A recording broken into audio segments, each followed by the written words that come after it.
Hello, welcome back to my channel and to another reaction video. This time we're checking out the pitch meeting for Avatar The Way of Water. So, you have a movie for me? Yes, bro, I do. I think it's about time for another Avatar movie. Oh yeah, bring those blue kitty cats back in here. I can't wait to see what's going on with, the main character, Jake Sully. Right, no, I know. That's a thing that I knew for more than 1 week in December 2009. Well, Jake Sully's back, sir, and we're heading back to that planet everybody knows and loves, which is called the Pandora. Pandora. I said it at the same time as you, is because of how much I love it and remember. Great. So I'm thinking we go big on this one. Like, I want to set a world record on this bad boy. Oh, I like the sound of that. Highest grossing movie of all time. Yeah, no, maybe. So what? Movie with the most frequent use of the word bro. Ah, yeah, they're gonna say bro a crazy number of times. All right. Bro. Is that gonna get annoying, maybe, you think? It won't, bro, because that's how kids talk these days, bro. It's bro-latable. Did you just say bro-latable? Anyway, we're back on Pandora, and it's been like 10 years since the events of the first movie, and Jake has a bunch of kids.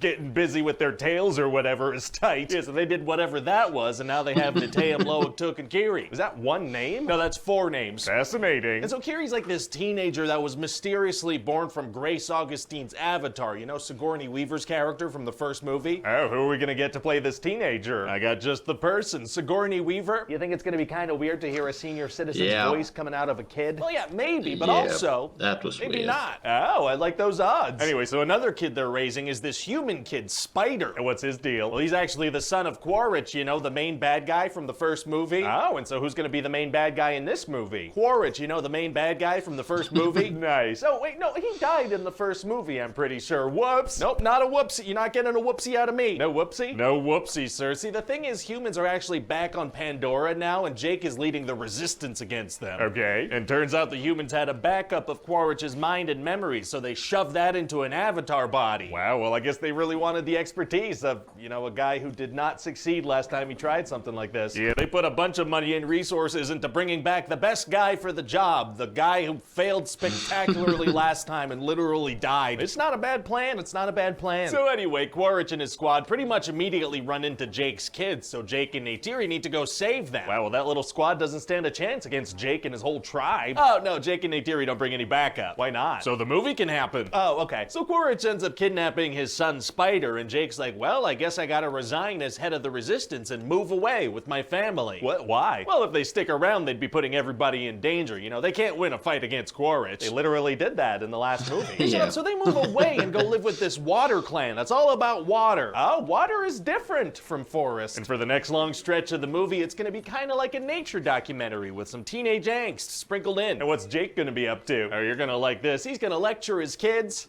a couple times. I do like watching disciplinary lectures. Everybody does. And so eventually Jake's son Loic becomes friends with a big old space whale. A big old space whale? A big old space whale. So they hang out, and then also Kiri has superpowers now. She can like communicate with creatures and whatnot. Well, good for her. Yeah, so she's having a great time. Pretty much the whole movie while people are arguing or fighting, she's just looking around like, oh.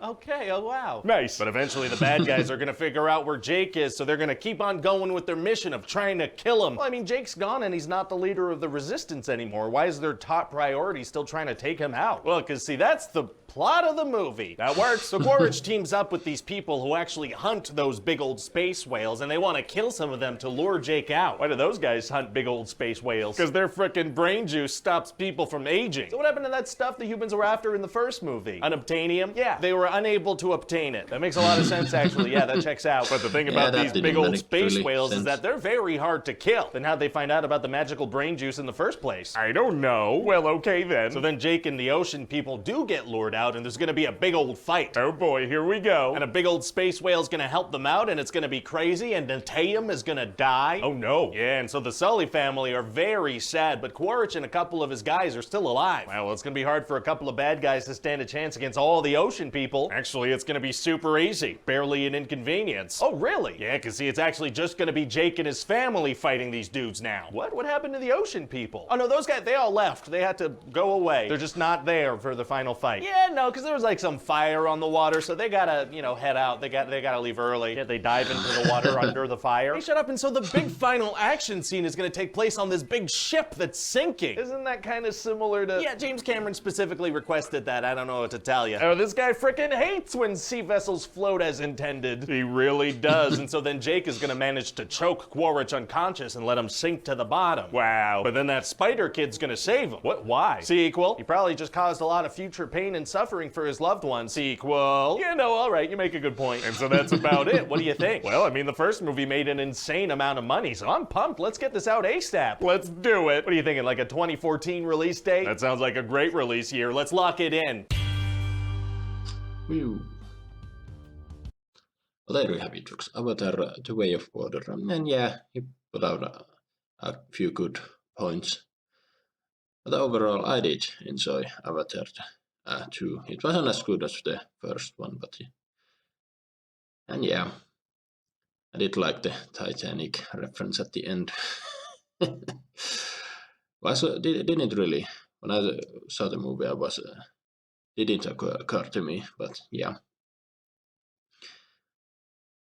But yeah, I did find it at first a bit weird that them bringing back the Colonel, but then again I did like the twist that okay, it's not really him back, they cloned his mind and his memories, and now it's essentially a new character that's just a clone of the first one. And yeah, it's gonna be interesting to see just how his character will develop. There were already some hints that he's not the same bloodthirsty human he was in the first one. And yet the thing with Spider, okay, well, I mean, it was his dad, and while he did turn his back at the end, he could be the reason why Quaritch might, I don't know, turn good, or at the very least turn against human colonization or whatnot. And as far as the unobtainium part, well, we don't know if they gave that up. It was only the Quaritch that went after Jake with a small team. The colonization is still going on, so they could very well be still harvesting that. But yeah, it does feel weird. They brought back the brain juice thing. That okay, so in this movie there's also some thing that they want, humans want, and they need to be stopped. But yeah, and I'm pretty sure the reason why Avatar 2 was delayed. Okay, first this way it was James Cameron had to wait for technology to advance, so he could make as realistic as possible for all the sea stuff. But yeah, then you had your pandemics and whatnot, which also delayed the release. But yeah, and now everyone's waiting to see just how much money this will make. Yeah, I doubt it will reach Avatar 2, but it will top 1 billion, maybe 1.5. Definitely is gonna make enough for... I mean, I think Avatar 3 is already greenlit, but then we'll see if we get 5 and 6. I think this needs to do well for those two to get greenlit. I could be wrong, but yeah. And yeah, but the one thing I hated most about was that they in fact brought the Sigourney Weaver voiced Kiri. That didn't make sense. Every time she spoke, it took me away from the movie.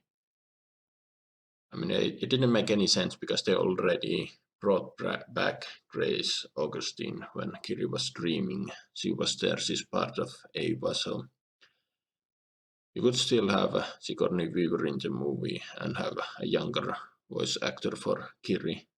That would have made more sense. But yeah. But anyway, what do you guys think about Avatar: The Way of Water? As I said, I liked it. It wasn't as good as the first one, but I'm definitely interested in Pandora. What more stories about Pandora. But yeah.